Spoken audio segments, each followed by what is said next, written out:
روسيا قررت انها تلغي التاشيره ديالها على المغرب.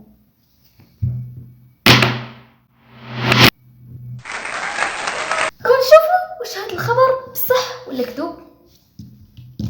هذا الفيديو قررت نديرو بالعربيه لحقاش كيهمنا المغاربه اكثر، ومن نهار نشر هذا الخبر المغاربه كاملين فرحوا وكيتسائلوا علاش روسيا لغات التاشيره ديالها للمغرب. علاش نص جمع بوانزو قال يلاه نمشيو لروسيا.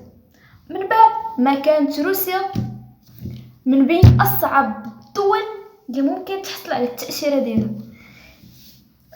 شنو كاين، شنو واقع، وعلاش، واش هاد الخبر بصح ولا لا؟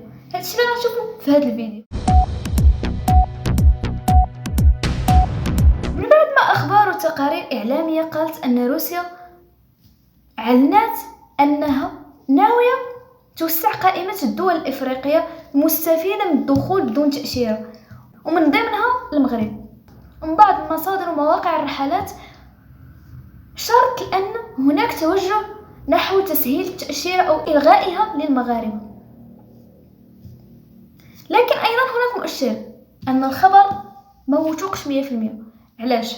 حيث كاين موقع مرجعي خاص بالتأشيرة يقول صراحة أن جواز السفر المغربي العادي حتى الآن يحتاج لدخول روسيا، ولم يذكر أن الإعفاء دخل حيز التنفيذ.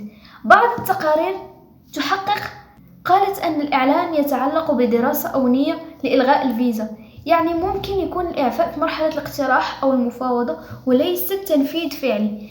من بعد ما سولت مصادر وذكاء اصطناعي هذا كان هو الجواب ديالو. بالنسبة لسؤالك، لا، روسيا ما ألغتش التأشيرة للمغاربة حاليا. حسب آخر التحديثات في نوفمبر 2020 اللي موجود هو نظام متبادل يسمح للمواطنين الروس بدخول المغرب بدون تأشيرة لمدة تصل ل90 يوم، لكن المغاربة ما زالوا يحتاجوا تأشيرة لروسيا. في الأيام الأخيرة تداولت أخبار عن إمكانية توسيع الإعفاء لدول إفريقية إضافية. المغرب من ضمن 11 دولة حاليا في القائمة، بس الوزارة الروسية نفت إلغاء التأشيرة لمواطني هذه الدول، وقالت إنها مجرد تسهيلات محتملة للسياحة. يعني الإخوان والأخوات